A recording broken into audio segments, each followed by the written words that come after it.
Hoy vamos a hablar de los tumores del sistema nervioso en pediatría, que son los tumores sólidos más frecuentes en pediatría luego de la leucemia y los linfomas. En realidad pelean ahí por un segundo puesto en sólidos los linfomas con los tumores del sistema nervioso central, aunque a veces no se los considera los linfomas sólidos, por eso se dice que este es el tumor sólido más frecuente.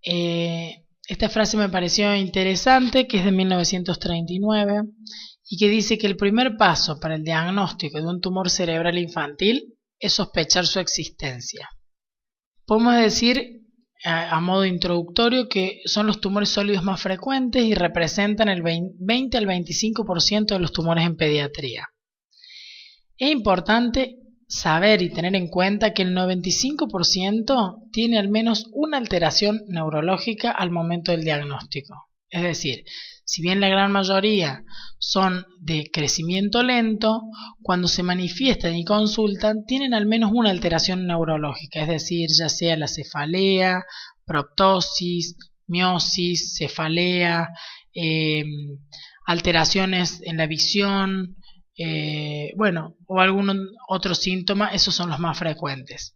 La mayoría se pueden diseminar en tejido cerebral, pero excepcionalmente a otras áreas del cerebro y mucho menos a distancia. Aún tumores de histología benigna pueden ser fatales porque, como ustedes saben, la localización dentro del sistema nervioso central tenemos estructuras vitales y con funciones específicas y tampoco tiene espacio donde desarrollarse. Entonces, sin duda, a pesar de que pudiera tener una histología benigna, pueden llegar a ser no quirúrgicos, no tratables y llegar inclusive a ser fatales. Son diferentes en niños que en adultos, la localización, los tipos celulares, el tratamiento y el pronóstico. Es la segunda causa de muerte en menores de 15 años luego de los accidentes.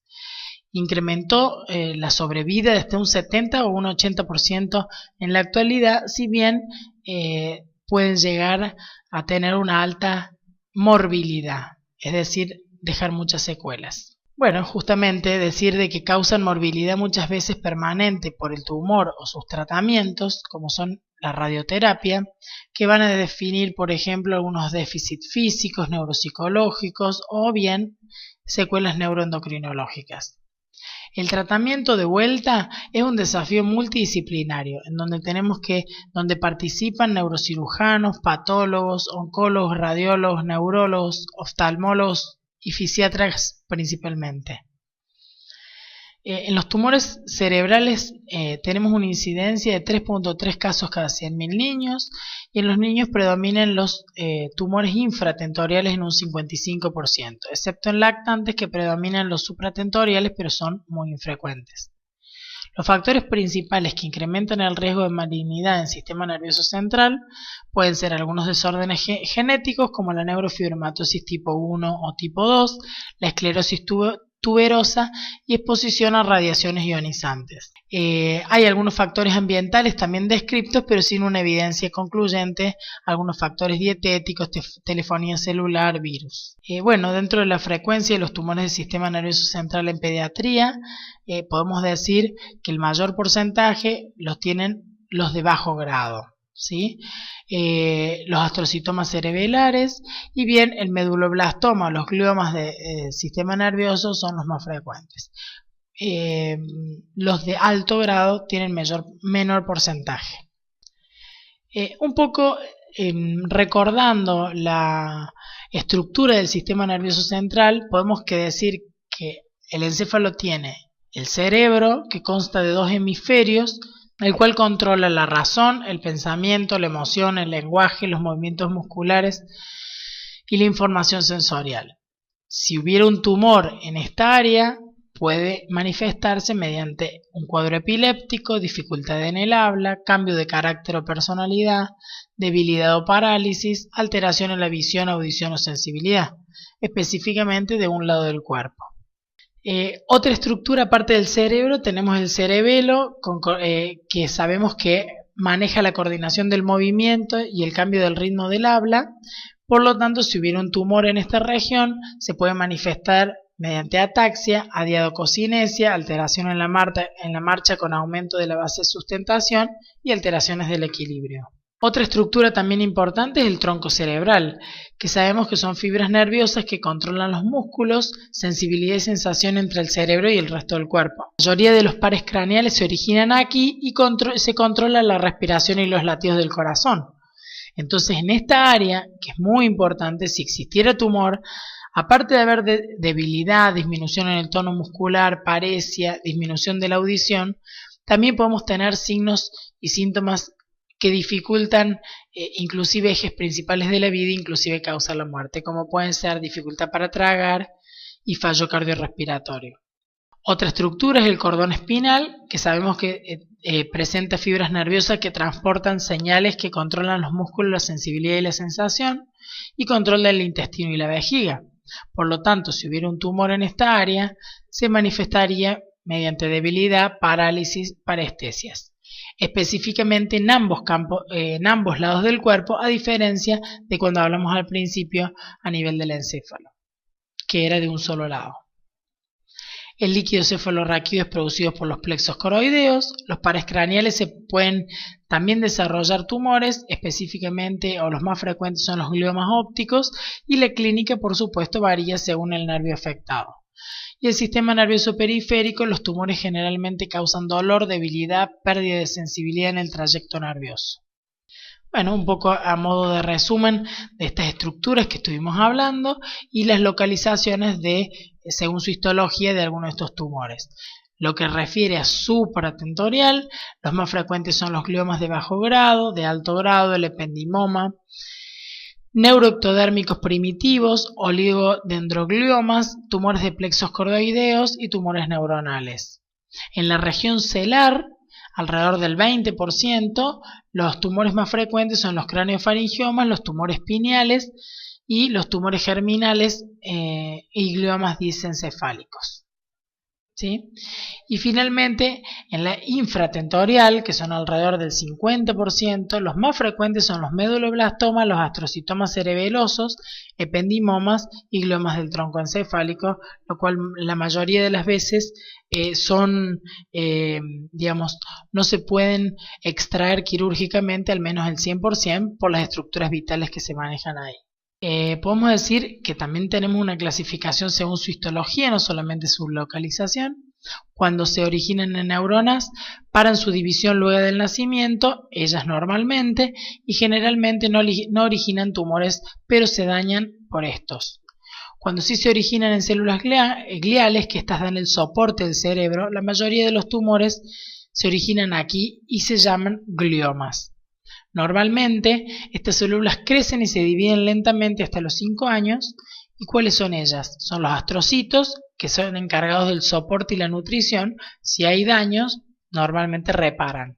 Los tumores que crecen aquí llevan su nombre, astrocitoma o glioblastomas.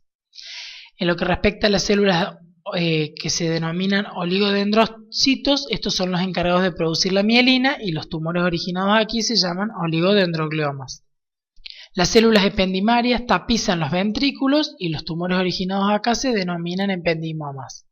Después tenemos la microglia, que es el sistema inmune específico del sistema nervioso, y mixtos, por supuesto, en donde se originan de varias de estas células, como son los gangliogliomas, los gangliositomas, entre otros. Las células neuroectodérmicas, que son las primitivas del cerebro, y que son los más frecuentes en cerebelo y que se denominan, cuando se originan de estas células, meduloblastomas. Las meninges cubren el cerebro y el cordón espinal. Cuando los tumores se originan aquí se denominan meningioma. Después tenemos otra estructura que es el plexo coroideo, que es el encargado de producir el líquido cefalorraquídeo que nutre y protege el cerebro, y los tumores originarios de aquí se llaman papiloma o carcinoma. La glándula pituitaria y hipotálamo regulan las actividades de las distintas glándulas y por supuesto habrá una alteración según la glándula afectada en el caso de haber un tumor en esta localización. La glándula pineal produce la melatonina y regula el sueño y la respuesta ante la luz, por lo cual podría estar alterado esta respuesta si un tumor se localizara en esta glándula. Y por supuesto tenemos la barrera hematoencefálica, que es esta barrera que impide o protege en cierta manera el cerebro de las noxas que puedan querer atravesar a través de ella. Bueno, los gliomas estos son los más frecuentes y son los tumores sólidos del sistema nervioso más frecuentes que dijimos, con las distintas localizaciones y llevan su nombre según el origen de la célula que los origina. Los astrocitomas pueden ser de bajo grado, es decir, de lento crecimiento y son los más frecuentes, por suerte, de grado intermedio, que se denominan anaplásicos, y de alto grado, como es el glioblastoma multiforme, con algunas casi bajas o nulas chances de curación absoluta. El grado histológico se basa en el grado de celularidad, el pleomorfismo, la anaplasia y la proliferación vascular y necrosis. Otros tumores de buen pronóstico son el astrocitoma pilocítico juvenil, que es más frecuente en el cerebelo, también puede estar presente en el nervio óptico hipotálamo-tronco. El astrocitoma subependimario de células gigantes en los ventrículos y puede estar asociado a la enfermedad de esclerosis tuberosa, y los gliomas ópticos asociados a la neurofibromatosis tipo 1. Por eso dentro del screening de estudio, seguimiento de estos pacientes con estas enfermedades, uno siempre debe incluir estos sitios de estudio. Los oligodendrogliomas pueden infiltrar los tejidos y ser de difícil remoción. Pueden metastatizar al líquido cefalorraquídeo y al cordón espinal, es decir, que su pronóstico es más desfavorable. Los ependimomas representan un porcentaje bajo, pueden variar de bajo a alto grado y en los que se denominaría anaplásicos. Pueden obstruir la circulación del líquido cefalorraquídeo, por lo tanto producir una hidrocefalia, y no infiltran generalmente tejidos con una resección completa habitualmente posible. Los tumores gliales mixtos, bueno, algunos de estos son los ejemplos. Los tumores de plexo coroideo, la mayoría son benignos y se denominan papilomas, y los malignos carcinomas.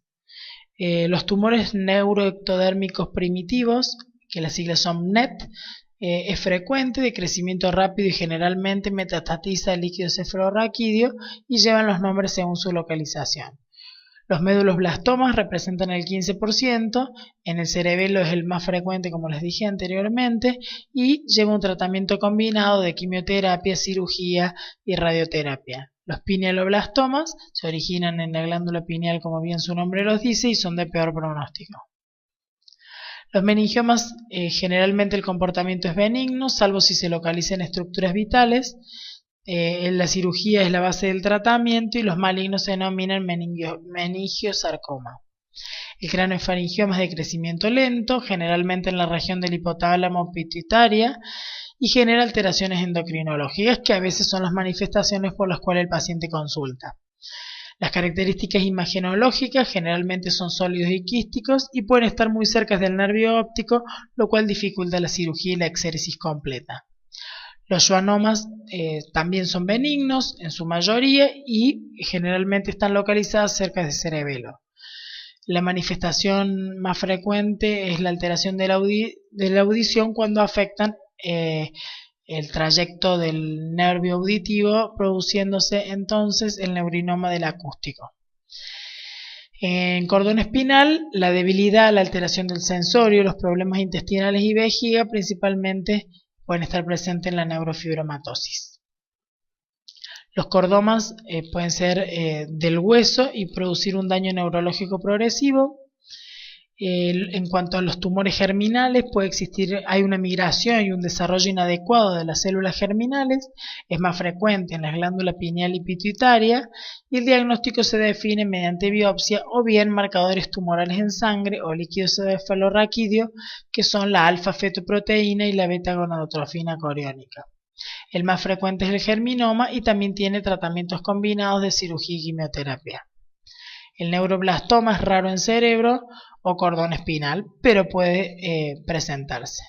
Y las metástasis, si bien el sistema nervioso central es un sitio frecuente de localización de metástasis, recordemos que el tumor sólido más frecuente probablemente en los adultos son las metástasis, no así en pediatría, sí los tumores primarios del sistema nervioso. Bueno, esto solamente a modo informativo de la clasificación de los tumores del sistema nervioso según la Organización Mundial de la Salud. Yo les hice un resumen de todo esto. Los tumores supratentoriales, entonces ya hablamos de algunos de ellos, los nombramos, como son, en la localización de los hemisferios se pueden producir los tumores neuroectodérmicos primitivos, en alrededor un 30% de incidencia. Los astrocitomas acá son un poco menos frecuentes, no así los tumores neuroepiteliales disembroplásicos, en donde el porcentaje es un poquito mayor. Ahí tenemos también nombrados algunos otros tumores que se pueden presentar en los hemisferios. En la región celular e hipotálamo, los craniofaringiomas, los germinomas, los gliomas del quiasma, los adenomas de hipófisis, entre otros, son los más frecuentes. Si es importante dentro, cuando uno tiene la sospecha, ya sea por una enfermedad sistémica o ya tiene enfermedad de base, la histiocytosis, considerar esta área dentro del estudio sistemático del paciente, ya que al engrosarse el tallo puede manifestarse mediante una diabetes insípida. Los tumores pineales los más frecuentes son de células germinales, originarios de células germinales o de células pineales, y los gliomas nuevamente. Y los tumores en el ventrículo, que pueden ser dentro de la estructura del ventrículo, en las estructuras adyacentes o hacia el interior del ventrículo, o de origen disembriogénico de las células germinales. Dentro de todos estos tumores ventriculares, los más frecuentes son los de los plexos coroideos, los meningiomas ependimomas, nuevamente los astrocitomas y algunos tumores ya de estirpe benigna, como pueden ser los quistes o los teratomas. Y ya el tumor del cráneo es que puede haber tumores benignos o bien tumores malignos, es decir, de la estructura ósea, como son el rhabdomyosarcoma, sarcoma osteogénico, el sarcoma de Ewing, linfoma o metástasis a distancia de otras patologías. Bueno, en lo que se refiere a tumores infratentoriales, quizás es un poco tedioso todo esto de las estructuras del cerebro, pero probablemente cuando uno estudie por imágenes ante la sospecha de un tumor, solamente sabiendo la localización, uno puede machetear en cierta forma este resumen de tumores y sin la necesidad de hacer biopsia o cirugía, uno ya puede sospechar y saber ante qué tumoración estamos presentes. En los infratentoriales, los tumores de fosa posteriores o de cerebelo son los más importantes y frecuentes. Dijimos que el meduloblastoma y algún otro astrocitoma son de mayor importancia. Y seguimos con los gliomas dentro de los más importantes y algunos otros que verán a continuación, dependiendo por supuesto del origen histológico y la localización. No existe un signo clínico patognomónico para el diagnóstico de un tumor del sistema nervioso central. Sí, los signos y síntomas pueden resultar de la infiltración directa del tumor o como consecuencia de obstrucción de la circulación del líquido cefalorraquídeo, es decir, de hidrocefalia. Los signos y síntomas dependen de ¿qué? De la edad. En los más pequeños es insidioso, inespecífico, cambios de carácter, personalidad, irritabilidad.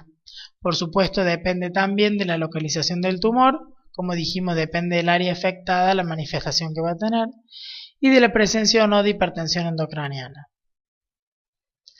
Los síntomas en el primer año de los tumores del sistema nervioso central predomina ampliamente la hipertensión endocraniana, con un 41% de presencia en los tumores de estas características.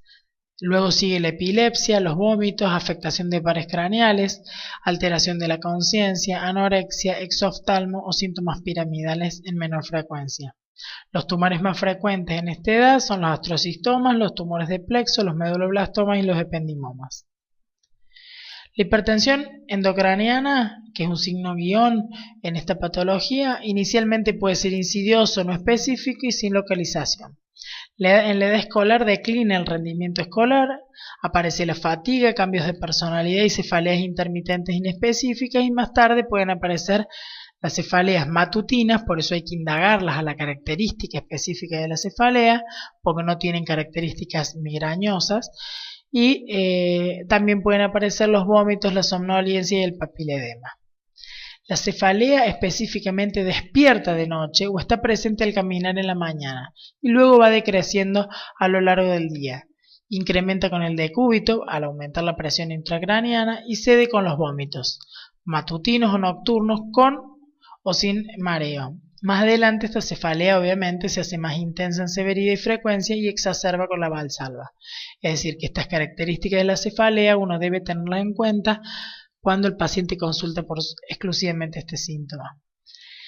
A los 6 meses de inicio de cefalea, cerca del 100% de los niños presenta signos neurológicos, como dijimos, al menos uno de ellos: papiledema, estrabismo, ataxia, debilidad o simplemente la cefalea o algún otro síntoma.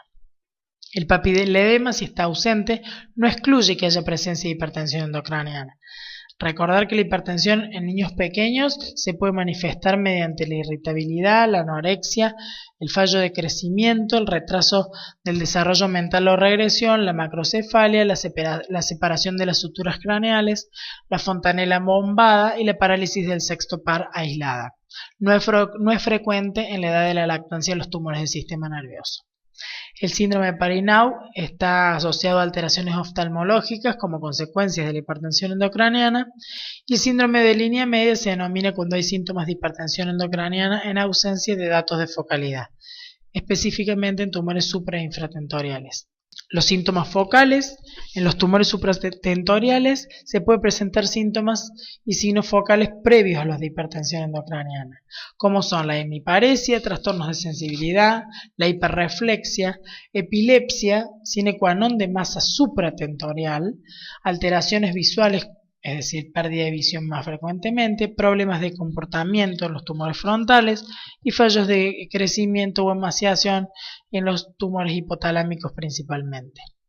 En cambio, en los tumores infratentoriales, generalmente es inicial insidioso, donde hay torpeza, desmejora en la escritura, hay dificultad para correr, el diálogo es lento y pausado.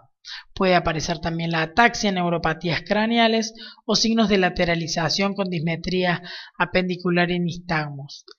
Hipertensión endocraniana con inestabilidad troncal, específicamente en los tumores de línea media cerebelar. Puede haber déficit del nervio trigeminal facial o auditivo en tumores de tronco. La debilidad facial, ausencia de reflejo corneal y pérdida de audición en los tumores pontinos cerebelosos. Puede haber paresia hemicraniana en tumores de fosa hemicara, en realidad, disculpen, la paresia de hemicara en tumores de fosa posterior, y dificultad para tragar o babeo cuando los tumores se localizan en médula. El síndrome de Horner, que ustedes ya lo conocen, se caracteriza en tumores de hipotálamo, tronco, cordón medular cervical.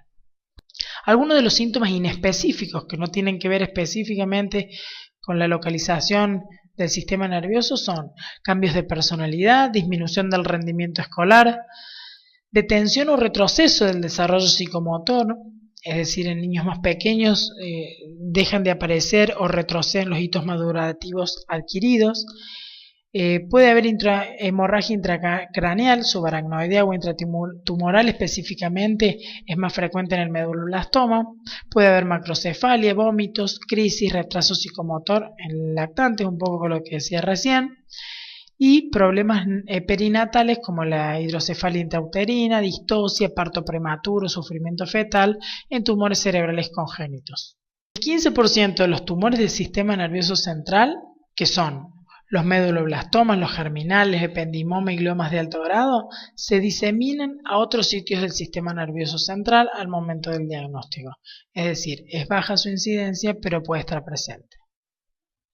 ¿Cómo llegamos al diagnóstico de un tumor del sistema nervioso central? Siempre de vuelta al pie de esta larga lista tenemos una historia clínica completa con una exploración muy puntillosa. La analítica en sangre y orina nos puede orientar, pero no son patognomónicos de nada específico. En algunos tumores los marcadores tumorales en sangre y el líquido cefalorraquídeo nos pueden ser de gran utilidad, sobre todo en los germinales, como son la alfa-fetoproteína, la beta-gonadotrofina coriónica y el SEA. El electroencefalograma nos va a dar la funcionalidad eléctrica de ese cerebro y por ende orientarnos en la localización o la descarga que pueda tener esta tumoración.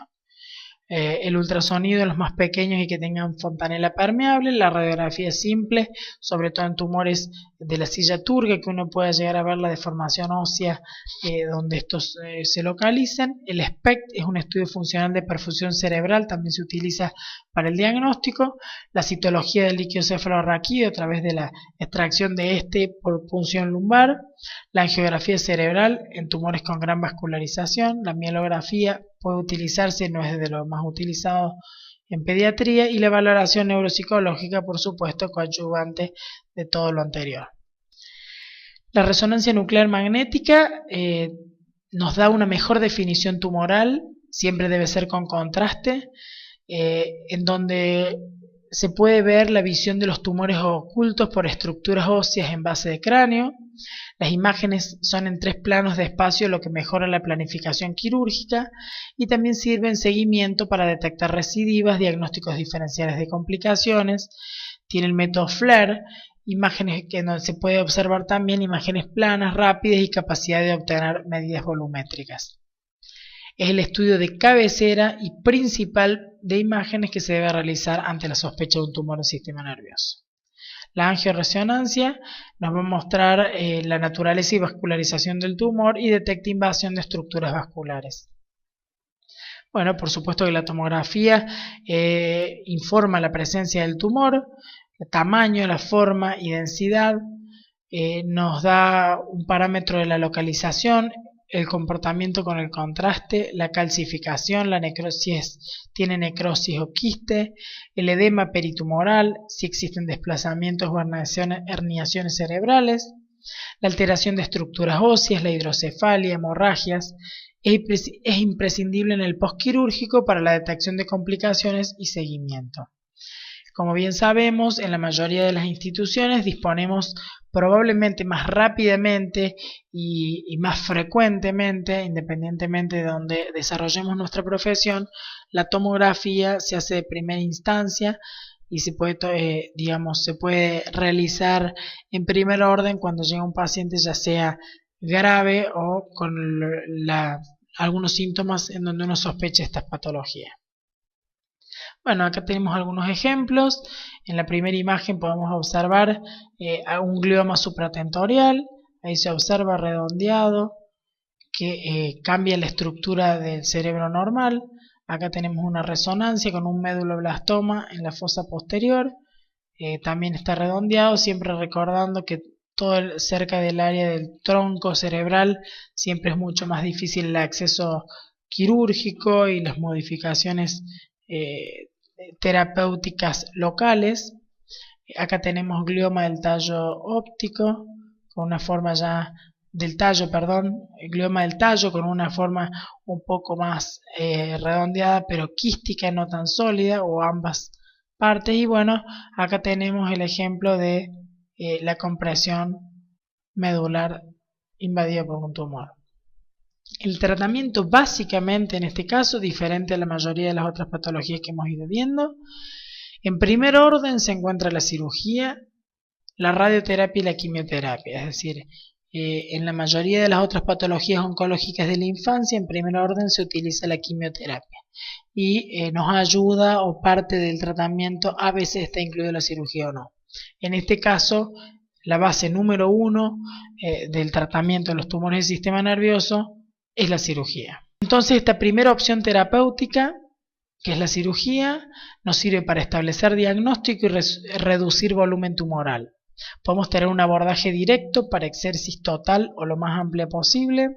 Se puede hacer una biopsia esterotáxica o bien intervenciones paliativas con drenajes, con colocación de drenajes externos temporales, derivación permanente de líquido cefalorraquídeo, apertura del tercero quinto ventrículo por neuroendoscopía, abstención de operar en tumores obviamente inextirpables, y se puede hacer también la reexploración quirúrgica o second look en el caso de que no tengamos una convicción terapéutica o buena respuesta a algunos tratamientos. Las complicaciones principales de la cirugía pueden ser hematomas, infecciones, epilepsia, trastornos endocrinológicos, embolia, colapso ventricular, hemorragia, fístulas del líquido cefalorraquídeo. La radioterapia es otro eje principal del tratamiento de los tumores nerviosos centrales. En la mayoría de estos, generalmente se debe aplicar en mayores de 3 años. Si bien las secuelas también pueden estar presentes en todos, ¿no? Se determina un volumen específico que es determinado por el tipo histológico, la extensión anatómica, patrones de diseminación y recidiva.